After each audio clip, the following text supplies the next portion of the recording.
Hello everyone, আসসালামু আলাইকুম। কেমন আছো সবাই? আজকে হচ্ছে ১৩ ফেব্রুয়ারি, মানে নির্বাচনের পরের দিন, এবং আজকে আমাদের অফিস নেই, আমাদেরকে ওয়ার্ক ফ্রম হোম করে দিয়েছে। তো যেহেতু ফ্রাইডেতে আমার সারাদিনই অনেক ক্লাস থাকে এবং সবগুলো ক্লাস আজকে আমাকে অনলাইনে নিতে হবে, তাই আমি কিন্তু বাসায় থাকা সত্ত্বেও খুব সকাল সকালই ঘুম থেকে উঠে পড়েছি। তো আমার ক্লাস ছিল ৯টা থেকে।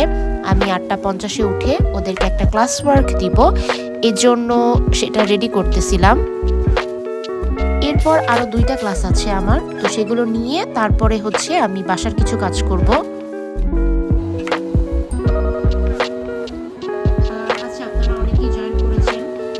তো আমি আপনাদেরকে ক্লাসরুমে একটা নোটিশ দিয়েছিলাম গতকালকে যে আপনাদের একটা ক্লাস ওয়ার্ক থাকবে আজকে, এবং ক্লাস ওয়ার্ক যারা জমা দিবেন তাদের রোল দেখে আমি আইডি দেখে হচ্ছে অ্যাটেন্ডেন্স দিব। তো আমি দেখছি অনেকেই জয়েন করেছেন। আমি আপনাদেরকে গুগল ক্লাসরুমে দিয়ে দিচ্ছি আপনাদের ক্লাস 10টা পর্যন্ত, কিন্তু আমি সময় বাড়িয়ে দিয়েছি, আমি 10:15 পর্যন্ত রেখেছি। এর মধ্যেই আপনারা দিবেন, এবং আমি মানে কোনো ম্যাথ বা অনেক বড় কিছু দেই নাই, ছোটোখাটো কিছু থিওরি কোয়েশ্চেন দিয়েছি। তো সেগুলো হচ্ছে আপনারা করবেন এবং করে জমা দিবেন। আমি এখন আপলোড দিইনি, আমি আপলোড দিয়ে দিচ্ছি, আপনারা একটু চেক করবেন। আর অবশ্যই প্রত্যেকটা পেজের রাইট টপ কর্নারে আপনাদের আইডিগুলো লিখবেন, কারণ সেখান থেকেই কিন্তু আমি অ্যাটেন্ডেন্সটা নিব। সম্ভবত পেয়ে গিয়েছেন, আমি অ্যাসেন্ড করে দিয়েছি। সেখান থেকে হচ্ছে আপনাদের যে আজকে আমার ইউনিভার্সিটি লাইফের ফ্রেন্ড ঋতু, ও আমার রুমমেট, ও আজকে আমার বাসায় আসবে দুপুরবেলা, ওর ইনভাইট। তো আমি ঝটপট ক্লাস নিয়ে একটু আমার ঘরটা গোছালাম, তারপরে চলে গেলাম রান্নাঘরে গিয়ে দেখতেছি যে আম্মু রান্নাবান্নার প্রিপারেশন নিচ্ছে। তো আজকের মেনু হচ্ছে চিকেন বিরিয়ানি। তো আম্মু শুরুতেই আলু এবং চিকেন এগুলো হচ্ছে ভেজে ফেলতেছিল। ঋতুর অনেকদিন ধরেই আমার বাসায় আসার কথা, কিন্তু আমি আসলে অফিসের কারণে বাসায় থাকি না, তো ওকে আমি টাইম দিতে পারতেছিলাম না। কিন্তু নির্বাচন উপলক্ষে কিন্তু আমাদের ৬ দিন অফ ছিল। তো আমি বললাম যে ওকে, যে তাহলে এটাই সুযোগ, এর মধ্যেই তুই চলে আয়। তো ওর বাসা হচ্ছে মিরপুর আড়ংয়ের উপরে, অ্যান্ড ওর আমার বাসায় আসতে খুব বেশি সময় লাগবে না। তো ঝটপট শাওয়ার নিয়ে আমি চলে যাই কিচেনে, এবং কিচেনে গিয়ে দেখি যে আম্মুর চিকেন কারি অলমোস্ট ডান। এরপর চলে আসি আমি আমার রুমে, এবং রুমে এসে আমি হচ্ছে একটু স্কিন কেয়ার করতেছিলাম। আর এই লোশনটা আমার খুবই ভালো লাগে, যদিও শীতকাল নাই, তারপরও এটা আমি ইউজ করি এখনও, কারণ এটার স্মেলটা খুবই সুন্দর। এরপর চলে আসি আমি কোরআন শরীফ পড়তে। প্রতি বছর রোজার সময় আমি চেষ্টা করি একবার কোরআন শরীফ খতম দেওয়ার। এটা আসলে আম্মুর জন্যই হয়েছে, এবং মানে পসিবল হয়, কারণ আম্মু হচ্ছে আমাদেরকে অনেক বেশি কি বলবো প্রেশার দেয় যে না পড়াই লাগবে, তো এর জন্য ভুলে যাই না। তো যেহেতু আমি জব করি, তো আমার আসলে সব সময় প্রতিদিন পড়ার সময় থাকে না, এর জন্য চেষ্টা করি যে রোজার জাস্ট ১ সপ্তাহ আগে থেকে শুরু করার। আর এবার যেহেতু ৬ দিন বন্ধ পেয়েছি, তো আমার টার্গেট ছিল যে আমি প্রতিদিন ১ পারা করে পড়বো। একটু টাইম লাগে, বাট তারপরও কিছু দূর আগায় রাখলে আমার সেটা রোজার জন্য সুবিধা হবে। তো আমি অলমোস্ট ৪ পারা পড়ে ফেলছি। তো আজকে হচ্ছে ৫ নাম্বার পারা পড়বো ইনশাল্লাহ, এবং এই জন্য আমার টার্গেট সেট করলাম আমি আগে, এবং তারপরে এটা পড়বো।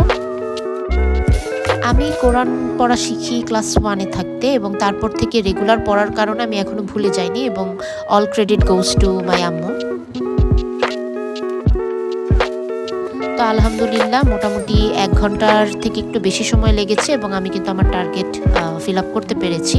তো তারপরে আমি চলে যাই আবার কিচেনে চেক করতে যে আম্মুর রান্নাবান্না কত দূর হলো। আমি গিয়ে দেখি যে আম্মুর চিকেন কারি তো অলরেডি শেষ, এবং আম্মু হচ্ছে এখন পোলাও রান্না করবে, এবং পোলাওর জন্য অলরেডি পেঁয়াজ এবং তেজপাতা এগুলো হচ্ছে গিয়ে প্রসেসিং করতেছিল।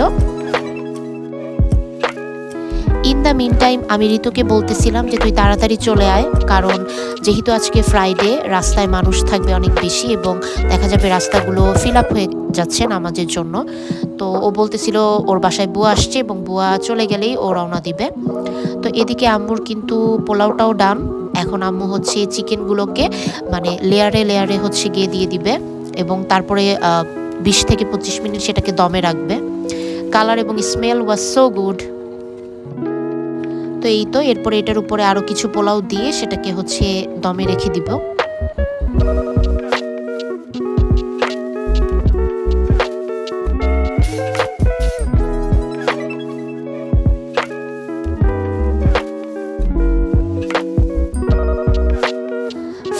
দম থেকে ওঠানোর পরে আম্মু হচ্ছে টোটাল পোলাও এবং চিকেনটাকে মিক্স করতেছে। বাসায় আসলে বেশিরভাগ সময় আম্মু বিফ বিরিয়ানি মানে গরুর বিরিয়ানি করে থাকে, চিকেন বিরিয়ানিটা খুব একটা খাওয়া হয় না আমাদের। কিন্তু মানে আমি চাচ্ছিলাম যে অনেক দিন ধরেই চিকেন বিরিয়ানি খাই না, আর বাইরের খাবার ভালোও লাগে না, তো এর জন্য আম্মুকে বলতেছিলাম। তো এর মধ্যে আমার বান্ধবী ঋতু কিন্তু চলে আসছে, ওকে আমি রিসিভ করতে নিচে গিয়েছিলাম। ওর আসলে আস্তে আস্তে প্রায় একটা ক্রস করে গিয়েছিল, তো তারপরে ও চলে আসে এবং এসে হচ্ছে আম্মুর সাথে অনেকক্ষণ আড্ডা দিচ্ছিল আমার রুমে ঢোকার আগে। ঋতু এর আগেও আমার বাসায় এসেছিল, আমার যেই রুমমেট রাখি, ও তো এখন ইউএসএতে আছে, তো ও আর হচ্ছে ঋতু ওরা এর আগেও আমার বাসায় আসছে। তো এবার হচ্ছে ঋতু আসলো, কারণ রাখি তো নাই। ও আবার মজা করতেছিল যে দে আমি তোর ভিডিও করে দিই, আমি বলতেছিলাম তুই যা আগে। ঋতুর সাথে 2025 সালের জুলাইয়ের দিকে আমাদের দেখা হয়েছিল, যখন রাখি ইউএসএতে চলে যাবে তখনও দেখা করতে এসেছিল। ওর বাসা হচ্ছে ঢাকার বাইরে, ও ঢাকায় থাকে না, এখানে ও ইন্টার্ন করার জন্য এসেছে। তো এরপরে এখানে থাকতেছে হচ্ছে আড়ংয়ের উপরে বিল্ডিংয়ে, তোমাদের অলরেডি বলেছি আমি। তো এরপরে অনেক অনেক গল্প ছিল, অনেক আড্ডা ছিল, আমরা প্রায় 1-1.5 ঘন্টা মনে হয় আড্ডাই করেছি লাঞ্চ করার আগে, অনেক গল্প। ফাইনালি আম্মুর বকাঝকায় আমরা চলে আসি লাঞ্চ করতে। আম্মু অলরেডি বেড়ে দিছে, আমি ওকে সালাদ আগায় দিচ্ছিলাম, আর আমাদের সাথে আম্মু লাঞ্চ করতে বসছিল। কিন্তু ঋতুকে আমরা জোর করে অনেক বেশি খাওয়াচ্ছিলাম, কারণ ও ঢাকায় আসার পর থেকে নিজেই রান্না বান্না করে খাচ্ছিল। তো দেখা যাচ্ছে কখনো মানে আলু ভাজি, ডিম ভাজি, শর্টকাটে একা থাকলে যা হয় আর কি। তো আম্মু বলতেছিল যে তুমি থেকে যাও আজকে, কিন্তু ওর সাথে ওর যে ফ্ল্যাটমেট আছে সে আবার নির্বাচনের জন্য ঢাকার বাইরে গিয়েছিল, এবং এটা ও পরের দিন চলে আসবে, যার কারণে ও আর আজকে আমাদের বাসায় থাকতে পারবে না। তো আমি খেয়ে আম্মু এবং ঋতুর ক্লিপ নিচ্ছিলাম, এবং দুইজন খুব গল্প করতেছিল, আমাকে তো ভুলেই গেছিল বলা যায়। লাঞ্চ করার পরে আমরা আরও অনেকক্ষণ আড্ডা দিলাম, প্রায় 2 ঘন্টার মতো দিয়ে তারপরে বিকালবেলা আম্মু ঋতুকে রসমালাই দিচ্ছিল, বড়ই এবং কিছু ফ্রুটস ছিল। আমি মিষ্টি জিনিস একটু কম খাই বলতে খাই না বললেই চলে, এর জন্য আমার আম্মু অনেক বেশি মানে কষ্ট পায় মাঝে মধ্যে যে কেন আমি মিষ্টি কিছুই খাই না। তো ঋতু বারবার আমাকে আমার দিকে হচ্ছে রসমালাই আগায় দিচ্ছিল, বলতেছিল যে তুই একটা টেস্ট কর। আমি বললাম যে না, আমি মালটা খাই, তুই রসমালাই খা।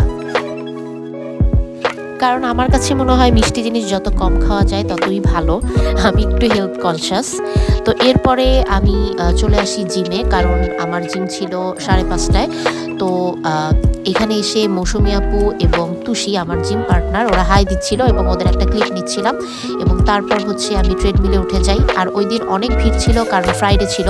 ফ্রাইডেতে নর্মালি আমি যাই না জিমে, বাট আজকে যেহেতু বাসায় ছিলাম তাই গিয়েছি, এবং আস্তে আস্তে আমার কিন্তু প্রায় 6:45 বেজে গিয়েছিল। তো এখন আমি শাওয়ার নিয়ে ফাইনালি একটু রেস্ট নিব। দেখা হবে অন্য কোনো ব্লগে, টাটা।